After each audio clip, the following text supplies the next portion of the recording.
तो यार आ गई है आपके सामने एक और अमेजिंग वीडियो जो कि गाइस आपकी बोर्ड प्रिपरेशन पे चार चांद लगाने वाली है। क्यों गाइस आज हम देखेंगे अपनी साइंस के इलेक्ट्रिसिटी के 10 बहुत इंपॉर्टेंट क्वेश्चन। और गाइस जैसे कि आपको पता है ये प्लेलिस्ट चल रही है हमारी पूरी किसकी 10 का धमाल सीरीज। गाइस ऐसे 10 अमेजिंग क्वेश्चन आपको मिलेंगे सभी सब्जेक्ट के और सब चैप्टर के। ठीक है, ये fully analyse previous sample paper question paper को देख के गाइस बनाए गए। तो एक एक क्वेश्चन बहुत इंपॉर्टेंट है, हो सकता है एज इट इज आपको ये अपने एग्जाम में देखने मिल जाए, बिल्कुल मिल सकता है गाइस। चलो देखते हैं हमारे पहले क्वेश्चन जो कि आता है why are electric bulb filled with chemically inactive nitrogen और आर्गन। देखो बेसिकली इसमें दो पार्ट है, तो हमारे सामने जो पहला पार्ट है उसमें हमसे पूछा है कि जो इलेक्ट्रिक बल्ब है वो इनएक्टिव नाइट्रोजन और आर्गन गैस से ही क्यों फिल होते हैं। तो देखो पहले इस बारे का जो आंसर देखते हैं वो क्या। देखो गाइस सबसे पहली बात, इससे फिल क्यों होते हैं ताकि जो फिलामेंट है ना बल्ब का वो मतलब लंबे समय तक चल सके। और इसके पीछे एक रीजन आप ये जानो, आपने मेटल नॉन मेटल पढ़ा होगा, उसमें आपको पता है कि जो नाइट्रोजन है वो लेस रिएक्टिव है। ठीक है, तो इसलिए जो फिलामेंट है वो लंबे समय तक चल सके, इसलिए जो है ये गैसेस जो है गाइस हमारे फिल होती हैं किसमें, इलेक्ट्रिक बल्ब में। आप अपने बल्ब को देखना, थोड़ा फोड़ के देखना, वैसे आपको पता नहीं चलेगा उसमें कौन सी गैस है, लेकिन हाँ गाइस उसमें यही दो गैस होती हैं। ठीक है, चलो अब एक इसमें बी वाला है, उसमें पहले क्वेश्चन को पढ़ लेते हैं। उसमें क्या है, इसमें कहा resistance of wire of 0.01 centimetre radius is 10 Q if the resistivity of material of wire is 50 into 10 की पावर -8 है ohm metre, find the length of wire. तो गाइस देखो सबसे पहले आपको क्या करना है, इसमें सबसे पहले आपको जो गिवन है वो लिख दो। क्या हमें पता है रेडियस ऑफ वायर हमें दे रखी है, हमें पता है रेजिस्टेंस, हमें पता है रेजिस्टिविटी। गाइस कोई फॉर्मूला याद आ रहा है ऐसा आपको याद होना चाहिए। देखो फॉर्मूला क्योंकि गाइस इस समय देखो आपको सब फॉर्मूले एकदम अपनी फिंगर टिप पे याद होना चाहिए, क्योंकि गाइस ये तो सिर्फ आपके लिए एक रिवीजन, एक क्वेश्चन की प्रैक्टिस है। आप इस समय आई होप आपके सारे कंसेप्ट क्लियर होंगे। ठीक है, तो चलो देखते हैं पहले इस वाले का सॉल्यूशन। इसमें आपको पता है कौन सा फॉर्मूला लगेगा गाइस, ये वाला। इसमें क्या है, इसमें रेजिस्टेंस इक्वल टू हमारा रो एल अपॉन ए। ठीक है, और ए इसमें क्या है, एरिया ऑफ क्रॉस सेक्शन। ठीक है, वो हम जानते हैं पाई आर स्क्वायर।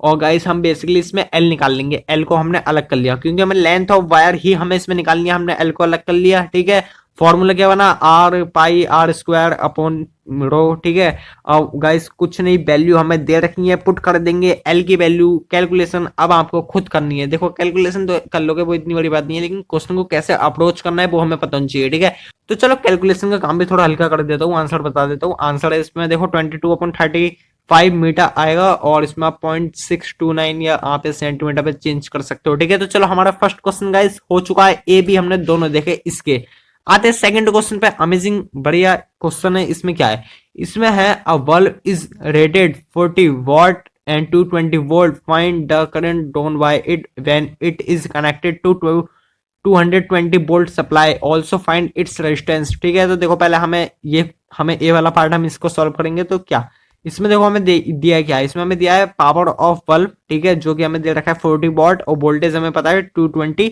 वोल्ट। ठीक है, अब गाइस इसमें आपको पता है हमें करंट निकालना है और हमें रेजिस्टेंस भी निकालना है। आपको पावर का फॉर्मूला पता होगा क्या, P इक्वल टू वी आई वाला। ठीक है, और उससे आप जान सकते हो हमें आई निकालना है बेसिकली, तो हम पे P भी है, हम पे V भी है। तो गाइस बस ये तो सिंपल कैलकुलेशन करनी है और कुछ नहीं, मतलब सिंपल बस वैल्यू पुट कर देनी है और कुछ नहीं है इसमें। ठीक है, तो 40/220 जो कि हम जानते हैं 2/11 एम्पियर हमारी आ गया करंट। ठीक है, करंट आ गया। रेजिस्टेंस निकालना है, रेजिस्टेंस किससे निकालेंगे पता होना चाहिए, अपना फेमस फॉर्मूला, अपना फेमस जो लॉ था उससे जो डेराइव फॉर्मूला वो क्या है, V equal to I R. क्या V मतलब V इसमें हो गया, हमें हमें पता है इसमें वोल्टेज जो कि 220 है। ठीक है, तो रेजिस्टेंस हमारा उससे निकलेगा V equal to I R. R को हम ले लेंगे अलग, आर अलग हो गया, तो V अपॉन आई हमारा आ चुका है। V हमें पता है गाइस क्या है 220, और आई हमें पता है जो कि हमने निकाला है अभी क्या 2/11 वैल्यू पुट करेंगे। और गाइस जो हमारे यहाँ पे आंसर आएगा आप देख सकते हो वो आया 1210 ओम। ठीक है, तो हमें रेजिस्टेंस निकालना था, ओम में हमारा आ चुका है क्या 1210 ओम। ठीक है, हमारा रेजिस्टेंस आ गया। चलो ये पार्ट हो गया। ठीक है, अब आते हैं बी पार्ट पे। इसमें दिया है if the given bulb is replace by bulb operating 25 watt 220 volt will there be any change in value of current. तो गाइस पहले हमें जो गिवन है वो हमने लिख लिया। ठीक है, और इसमें हमें बताना है बेसिकली, इसमें हमें क्या बताना है, देखो इसमें ना हमसे कहा है कि जो बल्ब है ना वो चेंज कर दिया, पहले मतलब 40 वॉट का था, अब चेंज करके 25 वॉट का लगा दिया। ठीक है, तो इसमें पूछा है क्या उसकी वजह से जो करंट और रेजिस्टेंस वो भी चेंज हो जाएगा, बिल्कुल होगा, पर कैसे हमें जस्टिफाई करना है अपना आंसर। ठीक है, थोड़ा दिखा देंगे, मतलब क्या पूरा सॉल्व करके दिखाएंगे क्या। Due to change in value of power of the bulb the current and resistance will also change. चलो ये बात तो हमने लिख दी, लेकिन हमें जस्टिफिकेशन देना है, वो कैसे देंगे। तो देखो बेसिकली हमारे सामने यहाँ पे नया करंट आएगा, वो क्या आएगा वो हमें पता है फॉर्मूले से guys, P equal to V I से हमें पता है, क्या पता है हमें कि हमारे सामने इसमें आई जो चेंज हुआ है वो तो हमें मतलब बेसिकली निकालना है, और जो हमें पी जो चेंज हो गया है वो हमें पता है वो 25 है, ठीक है। वैल्यू पुट करेंगे, वी की वैल्यू है हमारे सामने, जो नया करंट है वो आ चुका है 5/44 एम्पियर, ठीक है। अब लगाएंगे ओम्स लॉ और गाइस निकालेंगे हम अपना नया रेजिस्टेंस। नया रेजिस्टेंस देखो हमारे सामने सॉल्व करके क्या आएगा, वो आएगा यहाँ पे हमारा 936, और हमने अभी देखो इसका जो फर्स्ट पार्ट है ना उसमें हमने क्या आया था, हमारा रेजिस्टेंस वो आया था 1210 ओम, ठीक है। तो आप देख सकते हो कि हमारा हमारा जो बल्ब है उसे मतलब 40 वॉट का चेंज करने से अगर हम 25 का लगा दिया तो उसकी वजह से जो हमारा इफेक्ट पड़ा वो रेजिस्टेंस पे भी पड़ा और वो करंट पे भी पड़ा, ठीक है। हमने जस्टिफिकेशन दे दिया गाइस, इंपॉर्टेंट क्वेश्चन था, आई होप आपको समझ में आ गया होगा, ठीक है। चलो आते हैं अपने थर्ड वाले क्वेश्चन पे। इसमें क्या कहा है, इसमें हमें देखो बेसिकली बताना है, state the law that gives the relationship between the potential difference across the two end of conductor and the current I flow through it. हमें वो लॉ बताना है जिसमें हमें जो पोटेंशियल डिफरेंस जो मतलब एक एंड से दूसरे एंड में जो फ्लो होता है और जो करंट है उसके बीच में हमें जो रिलेशनशिप है मतलब उस पे बेस कोई लॉ बताना है। तो गाइस वो लॉ कौन सा है, याद आ जाना चाहिए गाइस, बहुत आसान लॉ है हमारे चैप्टर की जान, वो लॉ कौन सा, ओम्स लॉ, ठीक है। अब देखो इससे हमें बेसिकली यहाँ पे डिफाइन भी करना है, ठीक है। तो अब आप सोचोगे ये तो बड़ा इजी क्वेश्चन है, लेकिन गाइस देखो ओम्स लॉ काफी बच्चों को पता होता है, लेकिन जब बात आती है ना उसे डिफाइन करने की तो वो एग्जैक्ट वर्ड आप नहीं लिख पाते हो, तो इसलिए इंपॉर्टेंट है आप अब ये देख लो और इसे याद रखो, ठीक है। इसमें क्या कहा है, इसमें कहा है this law state that current flowing through a conductor is directly proportional to the potential difference applied across its end provide the temperature and other physical condition remain unchange. ये लाइन लिखनी इंपॉर्टेंट है, ठीक है।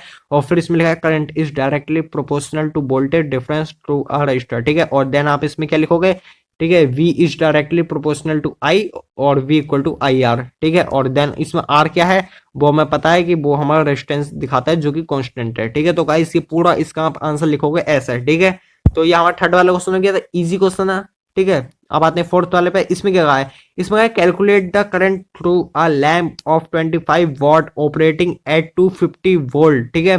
First आ गया, second part भी है इसमें, basically उसमें पूछा है कि why element of electric heating device are made up of alloy, जो मतलब जो इलेक्ट्रिक हीटिंग डिवाइस है वो एलॉय के ही क्यों बने होते हैं, ठीक है। दोनों को देखेंगे, पहले फर्स्ट वाले पार्ट को देखेंगे।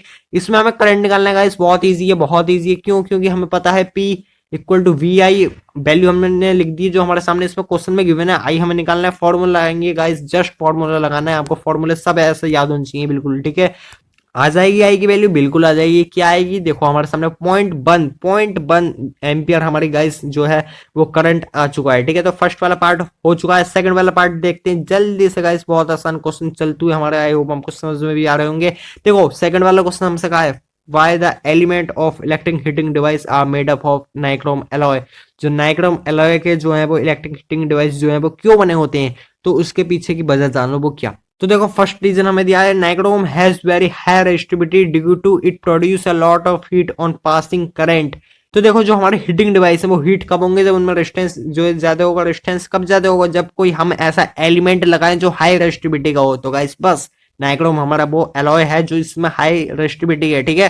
पहली वजह जानी, दूसरी वजह क्या है, nichrome does not undergo oxidation easily even at high temperature, it can be kept red hot without burning, ठीक है।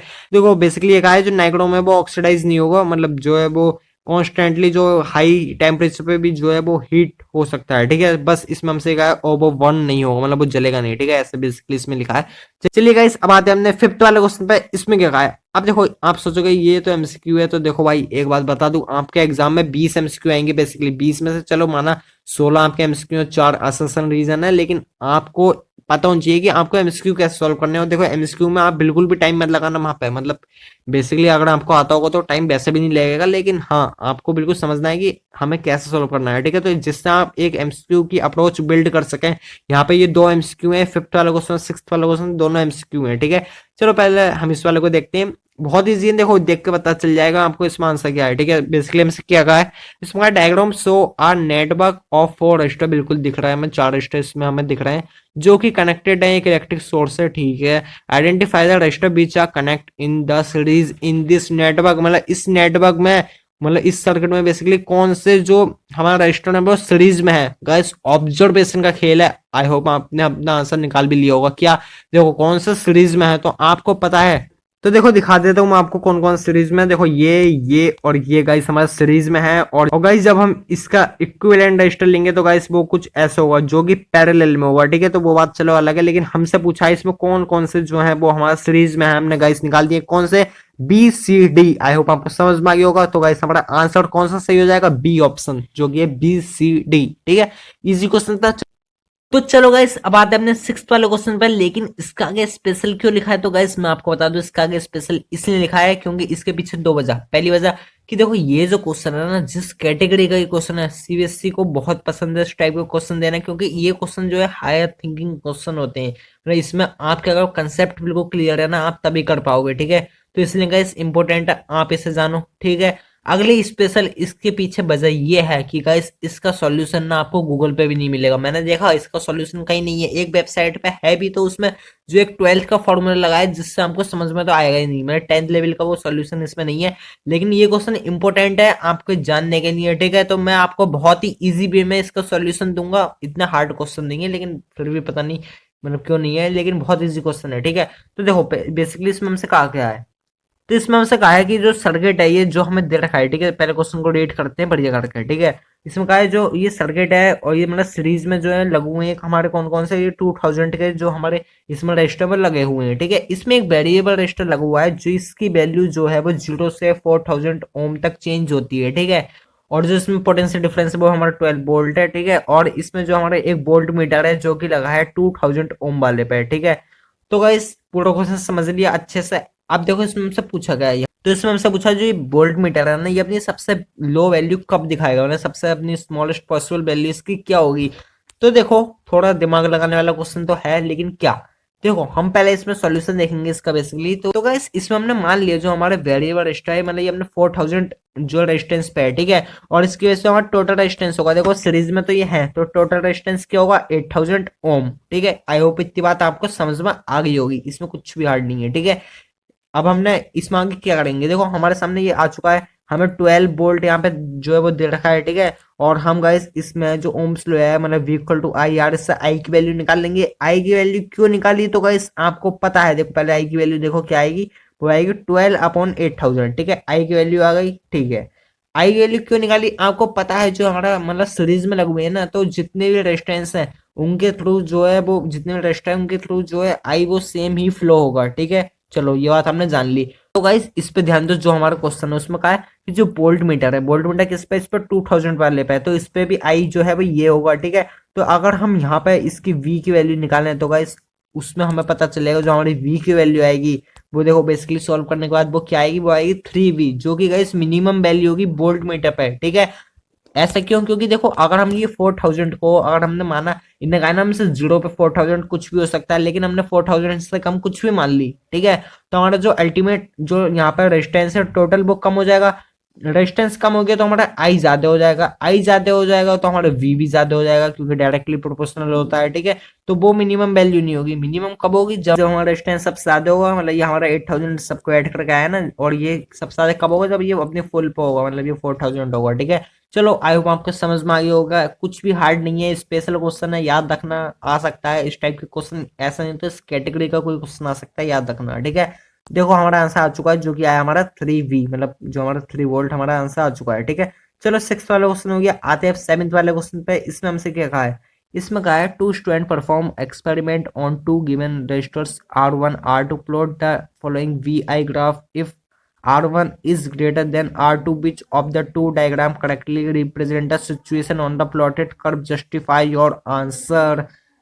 क्या कहा है, देखो दो बच्चे हैं जिन्होंने मतलब जो R1 और R2 जो रजिस्टर है उन्हें प्लॉट किया है बेसिकली। तो इनमें पूछा कौन सा बच्चा जो है सही है और किसने सही से प्लॉट किया है। अगर हमारा R1 जो है वो ज्यादा है R2 से, तो देखो हमने इसमें VI ग्राफ बेसिकली बना लिया है, ठीक है। तो ये हमारा VI ग्राफ अच्छे से बन गया, हमने इसमें जो रजिस्टर है मतलब वो भी बना दिए हैं, ठीक है। अब देखो बेसिकली आप इस वाले को देखोगे, फर्स्ट वाले को जो ये वाला है, ठीक है। इसमें देखो आप देखोगे कि जो हमारा V जैसे जैसे B ज्यादा होगा वैसे वैसे I ज्यादा होगा, चलो वो बात अलग है। लेकिन इसमें हमारा जब V ज्यादा है तो I वाला कम है, किसके कंपैरिजन में, अगर हम इसके देखें तो, ठीक है। तो इसमें हमारा जो सेकंड वाला है इसमें हमारा v कम है, i ज्यादा है, और जो फर्स्ट वाला है इसमें हमारा v ज्यादा है, i कम है। आई होप ये बात आपको समझ में आ गई होगी, ठीक है।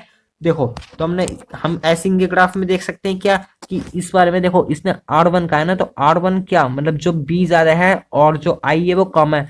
R2 क्या, जब हमारा i ज्यादा है, v जो है वो कम है, ठीक है। अब इसमें क्या है, जो R1 है ना वो ज्यादा होनी चाहिए R2 से। तो देखो आपको पता है कि हमारे v equal to I R होता है, ठीक है। अगर हमने यहाँ पे r को अलग ले लिया तो हमारा v अपॉन आई हो जाएगा।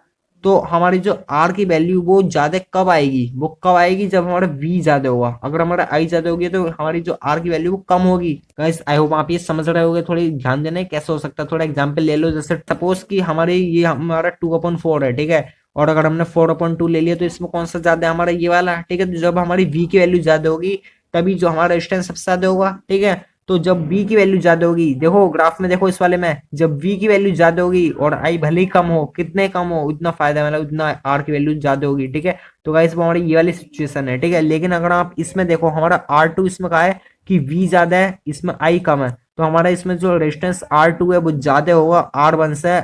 जबकि जो हमारा फर्स्ट ग्राफ है उसमें R1 जो है वो ज्यादा होगा R2 से। कौन सा ग्राफ जो हमारे क्वेश्चन को वेरीफाई करता है, क्वेश्चन में कहा है कि R1 ज्यादा होनी चाहिए R2 से है, तो गाइस वो हमारा फर्स्ट वाला है। गाइस आई होप आपको समझ में आया होगा। बहुत इंपॉर्टेंट क्वेश्चन है, स्क्रीनशॉट लेकर रख लो, बढ़िया क्वेश्चन है, ठीक है। तो देखो इसमें बेसिकली हमसे यही कहा है कि जो हमें बताना था कि कौन से कंडीशन पर R1 ज्यादा होगा R2 से। एक्सप्लेनेशन देख लो क्या कहा है। देखो, as R1 is greater than R2 therefore diagram 1 is correct. हमने देखा डायग्राम 1 हमारा कैसे करेक्ट है, ठीक है। This is because R1 is greater, so the slope of graph VI is greater in diagram 1 and is correctly represent as R1, ठीक है। तो एक बार और समझ लो, जब हमारा v ज्यादा होगा i कम होगा तो उस वाले रजिस्टर की जो हमारी वैल्यू ज्यादा होगी, तो इसमें इस वाले की ज्यादा होगी, इसमें इस वाले की ज्यादा होगी। लेकिन हमसे कहा है कि R1 ज्यादा होनी चाहिए R2 से, तो R1 किस में ज्यादा दिख रहा है, तो गाइस वो इसमें दिख रहा है, ठीक है। चलो ये वाला आई होप आपको समझ में आ गया होगा। चलो 7th वाला क्वेश्चन हो जाता है। अब आते हैं गाइस 8th वाले क्वेश्चन पे। गाइस इंपोर्टेंट क्वेश्चन है, कुछ नहीं करना, फॉर्मूला वाला क्वेश्चन है ये भी बेसिकली, लेकिन 3 पार्ट है, तीनों को देखेंगे बढ़िया करके, ठीक है। पहले पार्ट में कहा है an electric bulb is connect to are 220 volt generator if the current drawn by the bulb is 0.50 ampere, find its power, ठीक है। फर्स्ट वाला ए वाला हमारा ये है। वी वाला हमसे कहा है कि electric refrigerator rated 400 volt operate at 8 hours a day, calculate the energy per day in kilowatt hour, ठीक है। और थर्ड वाले में हमसे बेसिकली डिफरेंस पूछा है किलोवाट और किलोवाट आवर का। फर्स्ट वाला देखेंगे पहले। ए वाले पार्ट में हमसे जो गिवन है हमने लिख दिया। हमें क्या गिवन है, हमें दे रखा है इसमें वी, हमने लिख दिया 220। हमें दे रखा है इसमें आई, हमने लिख दिया 0.50, ठीक है। हमें इसमें जो बेसिकली हम इसमें पावर निकालेंगे, पावर ऑफ द बल्ब हम जानते हैं VI समान निकलेगा। गाइस हमारा पावर ऑफ द बल्ब आ चुका है, जो कि आ चुका है 110 वॉट, ठीक है। और देखो इसमें बेसिकली हमें जो पावर फाइंड करनी थी वो हमने निकाल दिया। ए वाला पार्ट हमारा यहाँ पे कंप्लीट हो जाता है, ठीक है। बी वाले में हमसे क्या कहा है, इसमें जो हमसे कहा है कि बेसिकली इसमें पावर दे रखी है जो कि 400 वॉट है, और इसमें कहा है जो हमारा रेफ्रिजरेटर है वो दिन में 8 घंटे चलता है, ठीक है। तो हम वो कितनी एनर्जी जो है कंज्यूम करेगा एक दिन में, उससे किलोवाट आवर में चेंज करना है। हमें पता है एनर्जी हमारी क्या होती है, पावर इनटू टाइम। आपको पता होना चाहिए, फॉर्मूला एकदम याद होना चाहिए। उससे हमारा गैस हमारी एनर्जी आ जाएगी, क्या आएगी वो आप देख सकते हो। इसे आप चेंज करके किस में किलोवाट आवर में लिख सकते हो। तो गाइस इतना इजी क्वेश्चन था, आई होप हमको समझ में आ गया होगा, ठीक है। चलो सी वाला पूछा हमसे कि हमें डिफरेंस बताना है किसमें, किलोवाट में और किलोवाट आवर में। किलोवाट और किलोवाट आवर, देखो कंफ्यूजन हो जाता है यहाँ पे। क्या देखो, किलोवाट आप जानो, किलोवाट जो है वो है पावर की यूनिट, ठीक है। किलोवाट पावर की यूनिट है, लेकिन जो किलोवाट आवर है इस ये है एनर्जी की यूनिट। क्योंकि आपने जाना कि जो हमारा एनर्जी का फॉर्मूला है वो क्या होता है, वो होता है पावर इनटू टाइम। तो टाइम मतलब टाइम इसमें आर में लेते हैं तो वो और ऐड हो जाता है इसमें बेसिकली, ऐसा हम जानो, ठीक है ऐसे। तो गाइस चलो 8th वाला क्वेश्चन आता है। तो चलो गाइस अब आता है अपने 9th वाले क्वेश्चन पे। अरे इतना बड़ा सर्किट, अब देखो गाइस इतना बड़ा सर्किट देखा कोई तो डर जाएगा, कोई कोशिश करके हार जाएगा, लेकिन जो इसे आज सीख गया गाइस वो निखर जाएगा। और देखो बिल्कुल घबराने का नहीं, सीधा आंसर निकालने का। इस कितना बड़ा क्वेश्चन हम सॉल्व करेंगे, इतना ज्यादा हार्ड नहीं है। देखने में लगता है खतरनाक, बाकी इजी है। देखो बेसिकली पूछा गया है इसमें, हमसे पूछा है कि जो हमारा इक्विवेलेंट रेजिस्टेंस हमें निकालना है ए और बी के बीच में है, ठीक है। अब इसके बीच में इतना ये तामझाम जो है हमें बेसिकली इसे सॉल्व करना है, ठीक है। ए बी हमारा ये जो है हाँ दो एंड है, ठीक है। तो इससे कैसे सॉल्व करेंगे, देखो गाइस आपके कंसेप्ट क्लियर हो जाए तो बिल्कुल ईजी है। वो थोड़े बहुत क्लियर नहीं भी है, तो वो मैं आपको बताऊंगा ये कैसे सॉल्व होगा। देखो बेसिकली आप इसमें देखो बहुत इजी, इसमें एक पैटर्न फॉलो हो रहा है क्या। देखो हमारा जो R1 है और R2 है, आप फिगर में देख सकते हो, इसमें जो हमारा R1 और R2 वो हमारे पैरेलल है। ठीक है, तो R1 हमारा बेसिकली ये है, R2 हमारा ये है, ये पैरेलल में ऐसी ये है, ऐसी ये है, ऐसी ये है। ठीक है, और ऐसी बेसिकली ये भी है। ठीक है, तो हमारे चारों जो है पैरेलल में है, तो बेसिकली इन्हें सॉल्व करेंगे। पैरेलल में हम जानते हैं फॉर्मूला गाइस क्या, वो ये आ चुका है हमारा। देखो ये तो डिस्टेंस R1 और R2 के लिए है, उसमें क्या है 1/R1 प्लस 1/R2। ठीक है, तो ये R1 और 2 का है। ऐसे ही आप जो बाकी सबका निकालोगे, पहले इनका निकालना है तो गाइस वो हमारा आ जाएगा 1। ऐसे हम सबका निकालेंगे, जो हमारा जो R3 4 का, R5 6 का, R7 8 का जो आएगा वो 1 ही ओम आएगा। सबका आ गया। ठीक है, तो देखो अब हमारा सर्किट कैसे हो जाएगा, तो देखो आप इसमें देख सकते हो, देखो क्या कि ये फिगर है। ठीक है, तो इसमें हमारा बेसिकली ये वाला जो है वो कुछ ऐसा हो जाएगा। देखो ये ए पॉइंट आ रहा है तो ये कुछ ऐसा हो जाएगा, और जो ये है वो हमारा कुछ गाइस ऐसा हो जाएगा। ये वी आ जाएगा, यहाँ पे ये वी है, ये वाला एंड जो है वो ए है, और इधर से ये ऐसे हो जाएगा, और ये गाइस ऐसे हो जाएगा। बड़ी गंदी ड्राइंग बनी है, लेकिन आप समझोगे कि ऐसे बनेगा। ठीक है, डायग्राम इसका आप सही से बना लेना। ठीक है, तो ये हमारा कुछ ऐसे हो जाएगा। ठीक है, अब हम जानते हैं कि जो हमारे ये वाले दोनों होंगे ना, ये वाला और ये दोनों अभी सीरीज में हो जाएंगे, सीरीज में है भी बेसिकली। तो इनका हम सीरीज में निकाल लेंगे। कैसे कि देखो R12 और R34 जो है सीरीज में हमने निकाल लिया, 2 हमारा आ चुका है। ऐसे हम नीचे वाले का निकालेंगे, वो भी 2 आ जाएगा। ठीक है, तो हमारा अब देखो कैसे बनेगा डायग्राम, अब बड़ा इजी हो गया क्या कि अब तो ये ऐसे बनेगा। ठीक है, तो ये बेसिकली जो हमारा ऐसे हो जाएगा। ठीक है, तो ये 2 आ गया, ये 2 आ गया, ये ए और बी पॉइंट है। ठीक है, तो हमने इतने बड़े को सॉल्व करके यहाँ पे क्या लाया, हमने 2 ला दिया। इसे सॉल्व करके हमने क्या ला दिया, इसे भी 2 ला दिया। ठीक है, तो गाइस अब तो हमें बहुत ईजी हो गया कि पैरेलल में वो है, तो इन्हें सॉल्व करके गाइस हमारा आंसर जो आएगा वो 1 ओम आ जाएगा। इतना बड़ा क्वेश्चन लेकिन 1 ओम आंसर है, तो गाइस बड़ा इजी क्वेश्चन था। आई होप आपको समझ में आ गया होगा। तो देखो कुछ नहीं है, ऐसा आरे टेढ़े क्वेश्चन आपके सामने आएंगे, लेकिन आपको बिल्कुल पकड़ के सीधा कर देना है। ठीक है, मतलब सॉल्यूशन निकाल देना बढ़िया करके। ऐसे कुछ भी आ जाएगा मोड़ तोड़ के फिगर देगा आपको, लेकिन आपको तो सीधा करके बिल्कुल जो हमने आंसर लाना है, और वो कैसे लाना है आपको, तो बस आपको 2 कॉन्सेप्ट याद रखने हैं, कौन सा सीरीज का और पैरेलल का। ठीक है, तो गाइस 9th वाला क्वेश्चन भी हो चुका है। आते हैं गाइस अपने लास्ट एंड फाइनल क्वेश्चन पे। तो 10th वाला क्वेश्चन है, इसमें हमसे कहा है 2 electric bulb A and B mark 220 volt 40 watt and 220 volt and 60 watt respectively, which one of the two has greater resistance। देखो बड़ा इजी क्वेश्चन है, क्यों, क्योंकि इसमें फॉर्मूला आपके सामने पहले ही लिखा पड़ा है क्या, P equal to V I. V I क्यों लगाएंगे, हम इसमें आई निकालेंगे दोनों का। ठीक है, दोनों का आई निकालेंगे कैसे, चलो बेसिकली हमारे सामने ये वाली 2 वैल्यू है, ये वाली 2 वैल्यू है, तो कैसे निकालेंगे। देखो आई हम पहले वाले में निकालेंगे, तो हमारे इन द बल्ब ए जो है वो 40 इक्वल टू 220 इंटू आई, जो बेसिकली जो वैल्यू हमने दे रखी है हमें वो लिख दी है। इसमें आई की वैल्यू हमारी क्या आएगी, इसमें आई की वैल्यू 2/11 जो है एम्पियर आ जाएगी। ठीक है, अब देखो हम इसमें क्या करेंगे, इसमें हम जो अब यहाँ पे b equal to I R से हम इसका r निकालेंगे। हम पे b हमें है, हम पे i आ चुका है, तो गाइस अब हम निकालेंगे इसका r। r हमारा आ चुका है 1210 ओम। ठीक है, चलो r आ गया हमारा इन बल्ब a। अब लेते हैं बल्ब b। बल्ब b में हमारे सामने जो हमें वैल्यू दे रखी है, बेसिकली इसमें भी हम i निकाल देंगे। इसमें i आ गया, इसमें भी b equal to I R लगेगा, r की वैल्यू इसमें भी आ जाएगी। इसमें भी r की वैल्यू गाइस जो हमारी आ चुकी है वो क्या आ चुकी है, वो आ चुकी है 806.666 ओम। ठीक है, तो ये हमारे आर की वैल्यू जो आ चुकी है। ठीक है, देखो बल्ब ए में आ रहा है या बल्ब बी में आ रहा है, या दोनों आ चुके हैं, आपको साफ साफ दिखता है कौन सा बड़ा है, लगा दो उस पर टिक। कौन सा बड़ा है, बेसिकली हमारा ये वाला बड़ा है, तो इस पर हमने ग्रेटर का साइन लगा दिया। ठीक है, और गाइस एंड में आप क्या लिख दोगे, आप लिख दोगे जो resistance of bulb A is greater than resistance of bulb B. ठीक है, तो हमने कैसे निकाला, थोड़ी अप्रोच को समझो। हम तो देखो हमने P equal to V I formula जो हमने इसका यूज लिया, हमने I निकाला दोनों में, बल्ब ए में भी बी में भी, दोनों में I निकाला। I हमें क्यों निकाला, क्योंकि हमें B equal to I R हमें लगाना है, जिससे हमें दोनों के R आ सके। तो दोनों के R हमारे आ चुके हैं, डिफरेंस उनमें देख लिया है, कौन सा बड़ा है कौन सा छोटा है, साफ साफ दिखता है। ठीक है, तो चलो गाइस 10th वाला क्वेश्चन हो जाता है। और गाइस ये 10 बहुत ही अमेजिंग क्वेश्चन थे, आई होप आपको समझ में आए होंगे। ये हमारा गाइस इलेक्ट्रिसिटी के 10 इंपोर्टेंट क्वेश्चन हमारे खत्म हो चुके हैं। और गाइस अब कुछ इंपोर्टेंट बातें जानो क्या, कि देखो ये जो 10 का हमारा सीरीज है ना, इसमें आपको गाइस सभी चैप्टर के 10 बहुत इंपॉर्टेंट क्वेश्चन मिलेंगे और गाइस पूरा एनालाइज करके बिल्कुल छान के फिल्टर करके क्वेश्चन आपके सामने आए। एकदम क्वालिटेटिव क्वेश्चन है, जो कि इस टाइप के क्वेश्चन बेसिकली ज्यादा देखे जाते हैं, तो ये उस ऑब्जर्वेशन पे क्वेश्चन है। ठीक है, तो चलो ये क्वेश्चन आप देखना, ये रियली आपके मार्क्स बूस्टर है। ठीक है, तो चलो गाइस ये हमारे इस वीडियो में था और आई होप आपको समझ में आया होगा। और गाइस एक बात और जानो, जैसा आप जानते हो कि एक बटन को ऑन करने से बल्ब जलता है और पूरे अंधेरे में वो उजाला कर देता है, ऐसे गाइस सिर्फ आपके एक बटन को प्रेस करने से ना आप अपनी लाइफ में उजाला ला सकते हो। आप कुछ नया और नए तरीके से सीख सकते हो। कैसे गाइस, सिर्फ हमारे साथ कनेक्टेड हो गए। तो गाइस प्लीज प्रेस कीजिए सब्सक्राइब बटन और जुड़ जाइए हमारे साथ। चलिए मिलूंगा मैं आपसे अब अगले super duper amazing and informational video के साथ। तब तक बने रहे अपने प्यारे वायलेट स्टडी के साथ।